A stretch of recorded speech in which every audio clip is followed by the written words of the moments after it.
किसी राज्य में एक राजा और एक रानी राज करते थे। उनके पास एक बेटा और एक बेटी थी। लोग प्यार से लड़के को राजकुमार और लड़की को राजकुमारी कहा करते थे। एक दिन अचानक किसी कारणवश रानी की मृत्यु हो गई। राज्य के प्रजा बहुत दुखी थे। अब राजकुमार और राजकुमारी अकेला पड़ गए।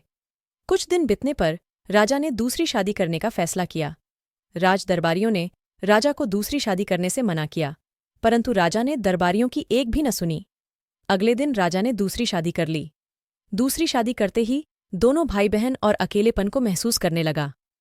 राजा नई रानी की प्यार में लीन हो गया। राजा के पास 14 जोड़ा गाय थी। उसमें से एक ढेनू था।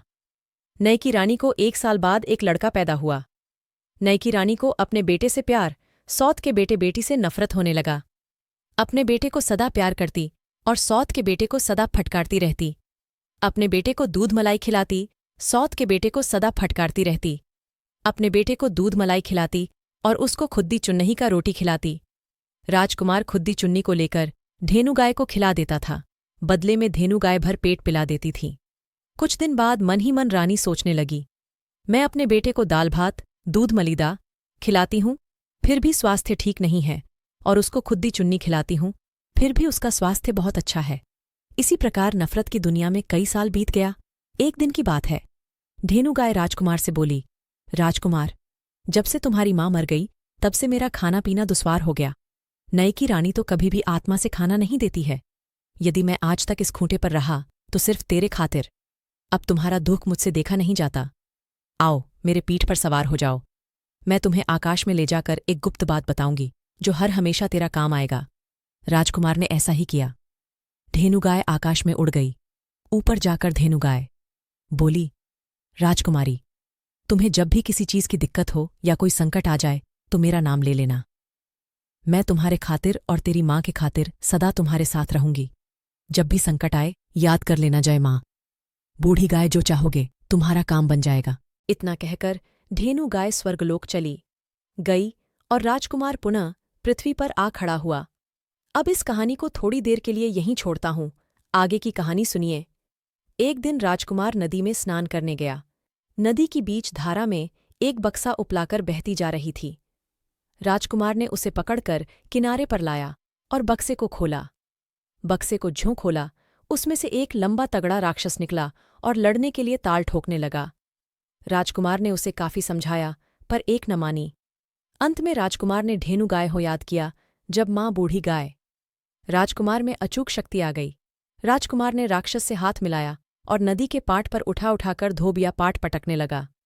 2-4 धस पटकर जब खींच कर दिया, तब राक्षस हाथ जोड़ने लगा, मुझे माफ कर दो राजकुमार, अब ऐसी गलती कभी नहीं करूंगा। राजकुमार ने छोड़ दिया। पुनः उसे बक्सा में बंद करके नदी की धारा में छोड़ दिया। दूसरे दिन राजकुमारी दूसरे घाट पर स्नान करने के लिए पहुंची। उसी प्रकार बक्सा को आते देखी और बक्सवे को पकड़कर लाई। जब बक्से को खोली तो उसमें से राक्षस निकला। जब राक्षस ने राजकुमारी को देखा तो प्रेम विभोर हो गया। अब राजकुमारी को डराने धमकाने लगा, तुम्हें मुझसे प्रेम करना होगा, अन्यथा मैं तुम्हें जान से मार डालूंगा। राजकुमारी बोली, मेरा भाई जब जानेगा कि मैं तुमसे प्रेम करती हूं तो वह मुझे जिंदा नहीं छोड़ेगा। तब राक्षस बोला, मैं तुम्हें एक उपाय बताता हूं, ऐसा करने से तुम्हारा भाई मर जाएगा, फिर हम तुम प्रेम की दुनिया में मौज मनाएंगे। राजकुमारी राजी हो गई। तब राक्षस ने उपाय बताया, तुम्हारा भाई तुमसे बहुत प्यार करता है, तुम जो कहोगी वह अवश्य करेगा।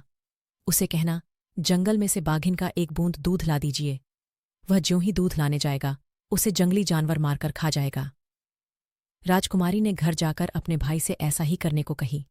राजकुमार सोचा, बहन को कोई आवश्यकता पड़ गई होगी, इसीलिए दूध लाने को कहती है। राजकुमार दूध लाने के लिए जंगल की ओर चल पड़ा। जब वह जंगल में पहुंचा तो देखा कि बाघ बाघिन का बच्चा मांद पर खेल रहा है। एक हिंसक जानवर बाघिन के बच्चे को मारने के लिए दौड़ा आ रहा था। तभी राजकुमार ने बाघिन के बच्चे को लेकर एक पेड़ पर चढ़ गया। बहुत देर बाद जब बाघ बाघिन पहुंची तो अपने बच्चे को न देखकर घबराई। जब बाघिन की नज़र पेड़ पर पड़ी तो एकाएक राजकुमार पर टूट पड़की, परंतु बाघिन के बच्चे ने कहा, इसे मत मारो, इसी ने आज हमारा जान बचाया, वरना एक जानवर मुझे मार डालता। ये बात सुनकर बाघ बाघिन बड़ी खुश हुई। बाघिन बोली, राजकुमार, नीचे उतरो और तुम्हें जो चाहिए मांग लो। राजकुमार ने एक बूंद दूध मांगा। तब बाघिन ने खुश होकर एक बूंद के बदले एक बाल्टी दूध दिया। जब राजकुमार जाने लगा तब बाघ बोला, रुक जाओ राजकुमार, हम सब भी तुम्हारे साथ चलेंगे। ऐसा कहकर बाघ बाघिन तथा बच्चे से के सब राजकुमार के साथ चल दिया। जब राजकुमारी ने एक बूंद दूध के बदले एक बाल्टी दूध और साथ में बाघ बाघिन देखी तो दांतों तले अंगुली दबा गई। दौड़ी दौड़ी नदी किनारे पहुंची। जब राक्षस ने सारा कहानी सुना तो उसका अक्ल फीका पड़ गया। फिर भी अपने समझ में एक और जानलेवा तरकीब निकाली। राक्षस ने राजकुमारी को बताया, आज अपने भाई से कहना कि उसी जंगल में से एक गूलर का फूल दो। राजकुमारी घर गई और अपने भाई से बताई कि मुझे गूलर का एक फूल चाहिए। भाई जंगल जाने को तैयार हो गया। अब गूलर पेड़ की कहानी सुनिए। इस गूलर पर 7 जोड़ा चुड़ैल रहती थी।